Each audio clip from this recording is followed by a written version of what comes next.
नमस्कार विद्यार्थी मित्रांनो, लेट्स कॉन्कर मॅथ्स या यूट्यूब चॅनलवरती तुमचे मनापासून स्वागत। आज आपण इयत्ता 7वी विषय गणित पहिलं प्रकरण जे आहे भौमितिक रचना ते आपण आज घेणार आहोत। त्यातील आज आपण कोन दुभाजक आणि रेषाखंडाचा लंबदुभाजक म्हणजे काय नेमकं ते पाहणार आहोत। तर घेऊया पहिल्यांदा कोन दुभाजक। आता कोन दुभाजक म्हणजे काय की कोनाचे समान दोन भाग करतो। कोन दुभाजक हा कोनाचे समान दोन भाग करतो। आता कोन दुभाजकाची रचना कशी करायची ते आपण घेऊया। कोन दुभाजक कोनाचे समान दोन भाग करतो। इथं उदाहरण मी घेतलेलं आहे। 60 अंश मापाचा कोन ABC काढून तो दुभागा। आता आपल्याला प्रथम कोन काढावा लागेल। किती मापाचा काढायचा आपल्याला तर प्रश्नात दिलेला आहे 60 अंश मापाचा कोन ABC काढा।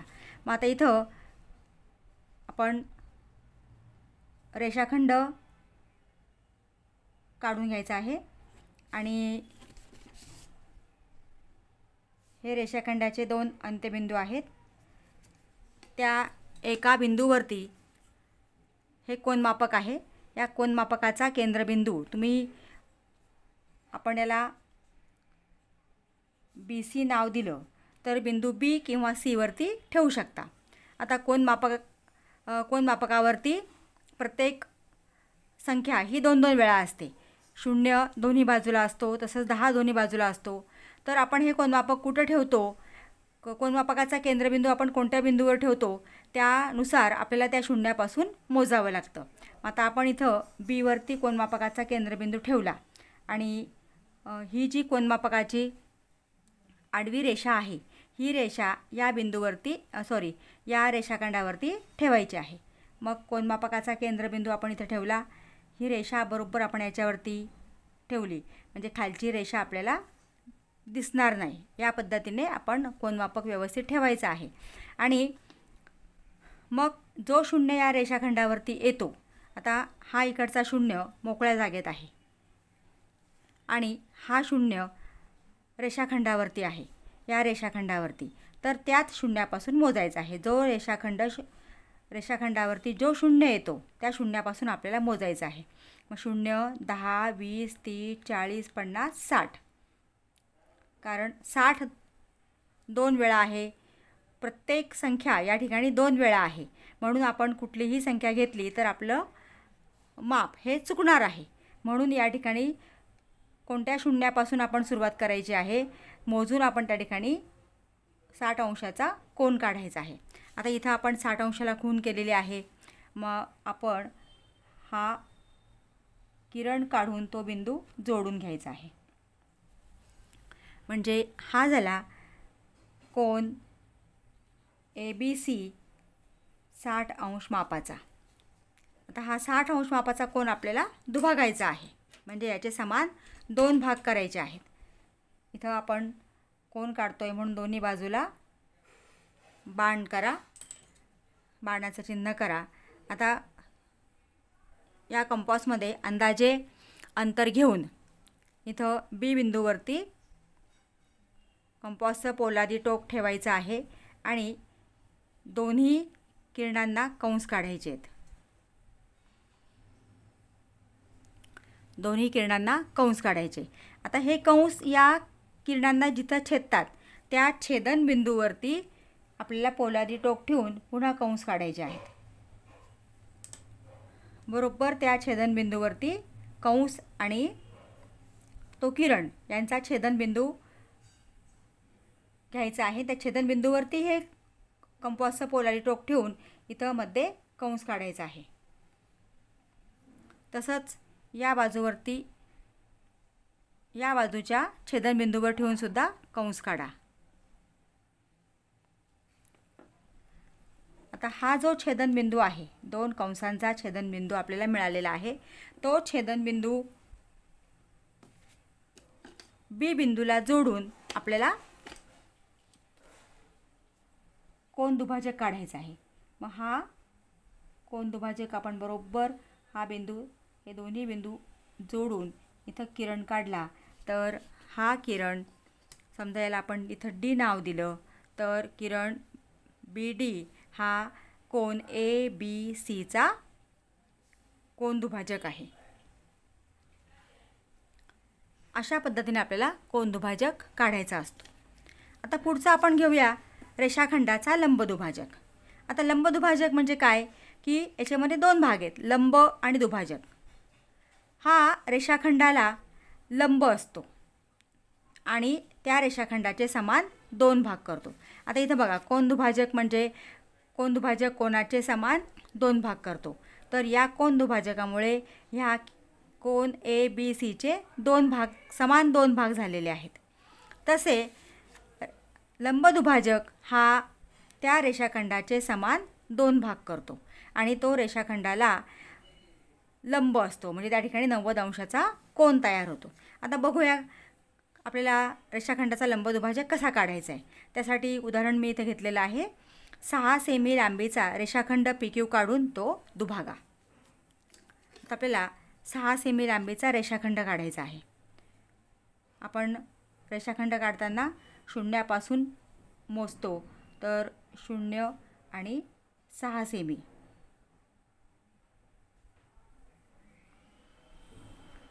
हा 6 सेमी लांबीचा रेषाखंड आहे. PQ नाव आपल्याला दिलेलं आहे म्हणून आपण इथं PQ नाव देऊया.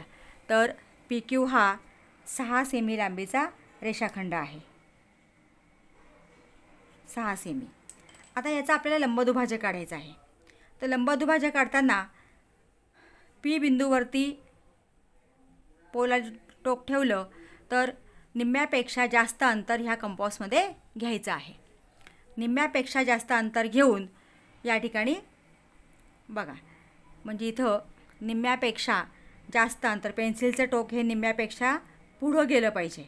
निम्म्या अंतराच्या पुढं ते पेन्सिलचं टोक गेलं पाहिजे. असं निम्म्यापेक्षा जास्त अंतर कंपासमध्ये घ्यायचं आणि इथं वरती आणि खालती दोन्ही बाजूला कंस काढायचे.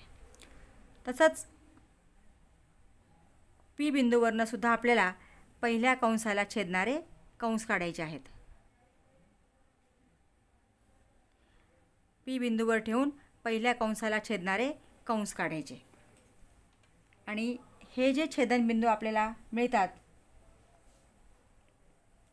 हे छेदनबिंदू जोडून लंबदुभाजक काढायचं आहे.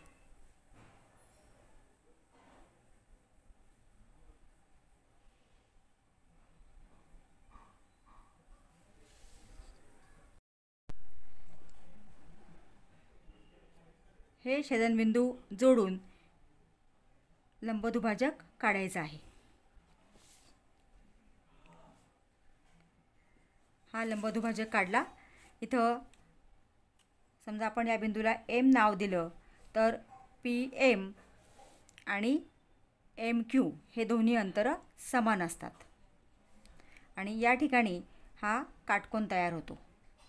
तर अशा पद्धतीने आपल्याला रेषाखंडाचा लंबदुभाजक काढायचा असतो. आता आपण सराव संच 1 सोडवणार आहोत. तर बघूया सराव संच 1 मध्ये काय आहे ते. सराव संच 1 घेऊया. प्रश्न पहिला, खाली दिलेल्या मापांचे रेषाखंड काढा व त्यांचे लंबदुभाजक काढा. पहिलं गणित आहे 5.3 सेमी. आता हा 5.3 सेमीचा रेषाखंड काढलेला आहे. आता या ठिकाणी आपल्याला लंबदुभाजक काढायचा आहे. तर रेषाखंडाच्या अंत्यबिंदूवरती कंपासचा पोलादी टोक ठेवा आणि निम्म्यापेक्षा जास्त अंतर कंपासमध्ये घ्या आणि इथं वरती आणि खालती कंस काढायचे. तसंच दुसऱ्या बिंदूवरती ठेवून सुद्धा कंस काढा.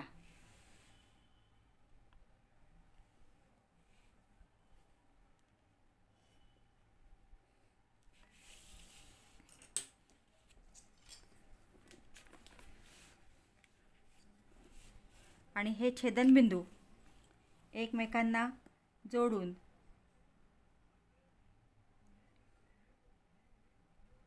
लंबदुभाजक काढा.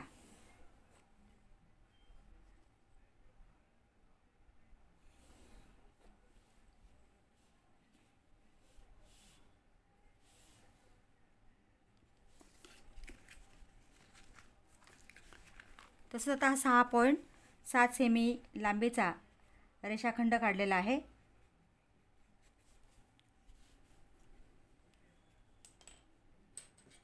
तर इथे सुद्धा आपल्याला कंपासमध्ये निम्म्यापेक्षा जास्त अंतर घ्यायचं आहे. रेषाखंडाच्या एका अंत्यबिंदूवरती ठेवून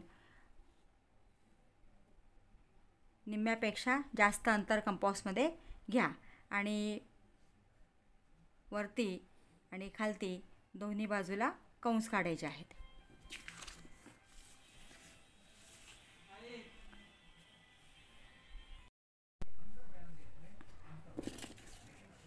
दुसऱ्या बिंदूवरती ठेवून पहिल्या कंसाला छेदणारे कंस काढा.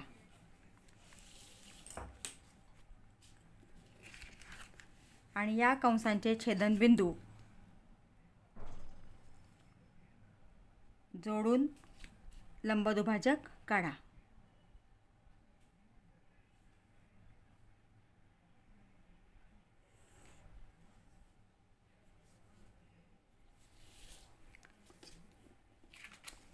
म्हणजे या रेषाखंडाचे हे होणारे भाग, दोन भाग हे समान असतात. आता पुढचं उदाहरण घेऊया. 3.8 सेमी 3.8 सेमीचा आपल्याला रेषाखंड काढायचा आहे. 3.8 म्हणजे 3च्या पुढं छोट्या बारीक ज्या रेघा आहेत त्या 8 रेघा घ्या, म्हणजे 3.8.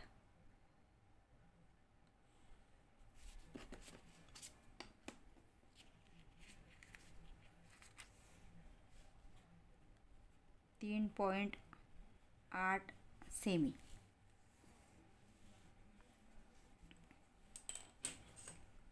आता याच्या निम्म्यापेक्षा जास्त अंतर कंपासमध्ये घ्या. निम्म्यापेक्षा जास्त अंतर कंपासमध्ये घेऊन वरती आणि खालती कंस काढा. तसंच दुसऱ्या बिंदूवरती ठेवून पहिल्या कंसाला छेदणारे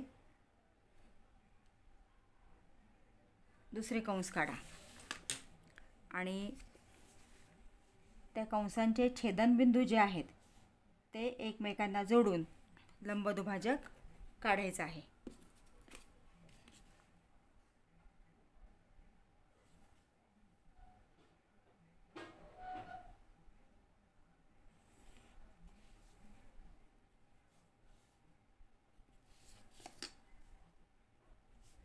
हे दोन भाग समान होतात, इथं काटकोन त्रिकोण होतो. अशा पद्धतीने आपल्याला दिलेल्या रेषाखंडाचा लंबदुभाजक काढता येतो. आता पुढचा प्रश्न आहे, खाली दिलेल्या मापाचे कोन काढा व त्यांचे दुभाजक काढा. आता पहिला कोन आपल्याला काढायचा आहे 105 अंशाचा. त्यासाठी एक रेषाखंड काढा.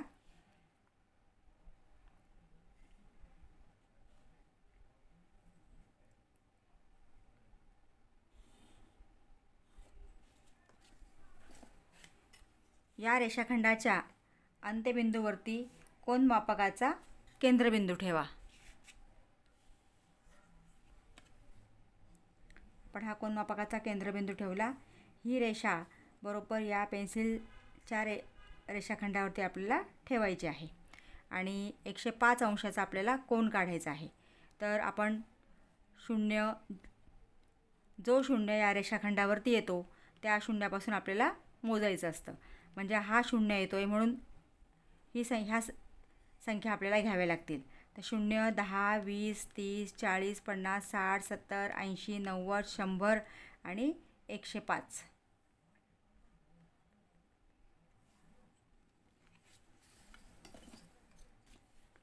म्हणजे हा 105 अंशाचा कोन झाला.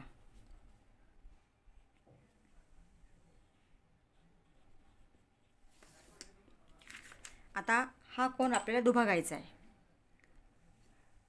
तर या कोनाचा जो शिरोबिंदू आहे त्या शिरोबिंदूवरती ठेवून इथं अंतर मोजायची गरज नाही. अंदाजे अंतर आपण थोडंसं कंपासमध्ये घ्यायचं आहे आणि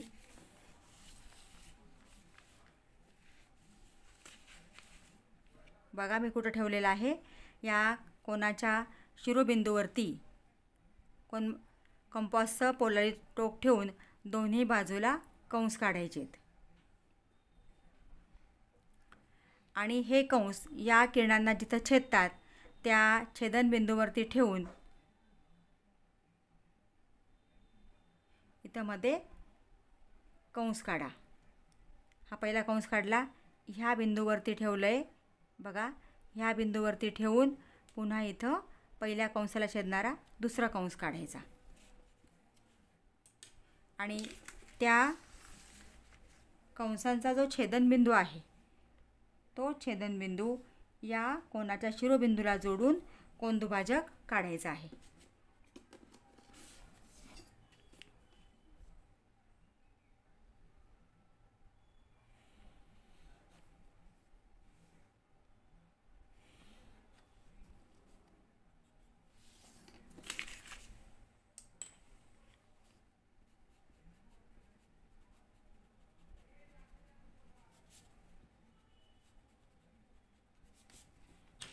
जोडताना बिंदू व्यवस्थित जोडा.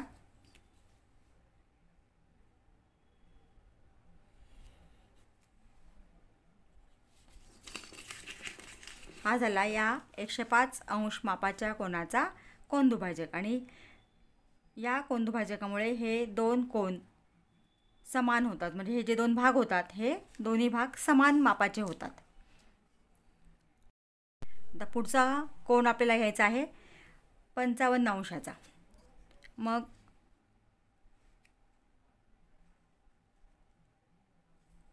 आता आपण हा रेषाखंड काढला.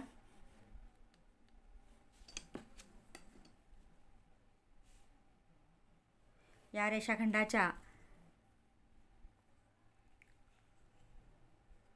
एका बिंदूवरती अंत्यबिंदूवरती आपल्याला कोनमापकाचा केंद्रबिंदू ठेवायचा आहे. ह्या बिंदूवरती हा कोनमापकाचा केंद्रबिंदू ठेवला आणि पेन्सिलच्या रेषेवरती ही रेषा आपण ॲडजस्ट केली. आता आपण उजव्या बाजूला इथे कोनमापकाचा केंद्रबिंदू ठेवला आहे आणि म्हणजे हा डाव्या बाजूचा शून्य या रेषाखंडावरती आलेला आहे. इकडचा शून्य हा मोकळ्या जागेत आहे. इकडचा हा शून्य डाव्या बाजूचा शून्य रेषाखंडावर आला आहे. म्हणजे आपल्याला त्या बिंदूपासून मापन करावं लागेल. आता आपल्याला 55 अंशाचा कोन काढायचा आहे. हा शून्य आपण घेतलेला आहे. इथं 0, 10, 20, 30, 40, 50 आणि पुढे 5 हे 55. म्हणजे हा 55 अंशाचा कोन झाला.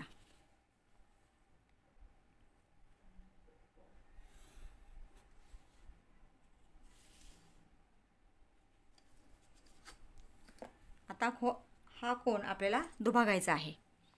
मग इथं या बिंदूवरती ठेवून दोन्ही बाजूला दोन्ही किरणांवरती कंस काढा. हे अंतर अंदाजे घ्यायचं आहे. या शिरोबिंदूवरती ठेवून इथं दोन्ही किरणांवरती कंस काढायचे आहेत.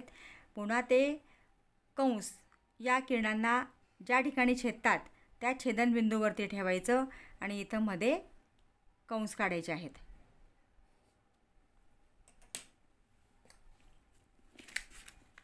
आणि हा छेदनबिंदू जो आहे तो या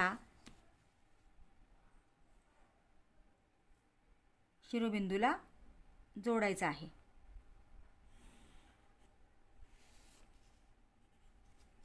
म्हणजे हा झाला या कोनाचा कोनदुभाजक. आता पुढचं एक गणित दिलेलं आहे 90 अंशाचं.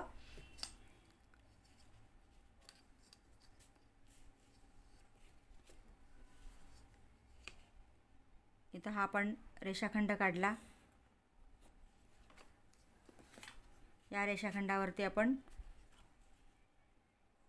रेषाखंडाच्या एका अंत्यबिंदूवरती आपण कोनमापकाचा केंद्रबिंदू ठेवला आणि ही रेषा आपल्याला या रेषाखंडावरती ॲडजस्ट करायची आणि इथं हा 90 अंशाचा कोन तयार होतो आहे.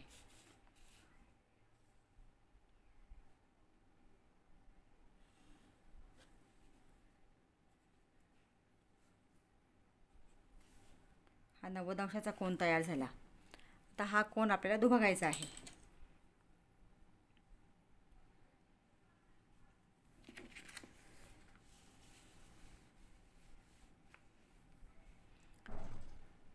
या कोनाच्या शिरोबिंदूवरती कंपासचं पोलॅरिटी टोक ठेवलेलं आहे आणि अंदाजे अंतर घ्यायचं. दोन्ही किरणांवरती कंस काढायचे. पुन्हा ते कंस किरणांना ज्या ठिकाणी छेदतात त्या छेदनबिंदूवरती कंपासचं पोलॅरिटी टोक ठेवून इथं मध्ये कंस काढायचे आहेत.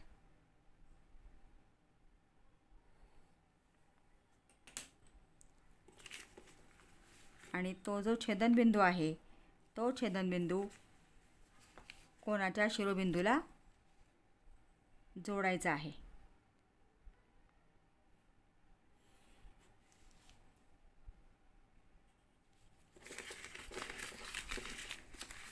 म्हणजे हा या काटकोन त्रिकोणाचा कोन दुभाजक आहे.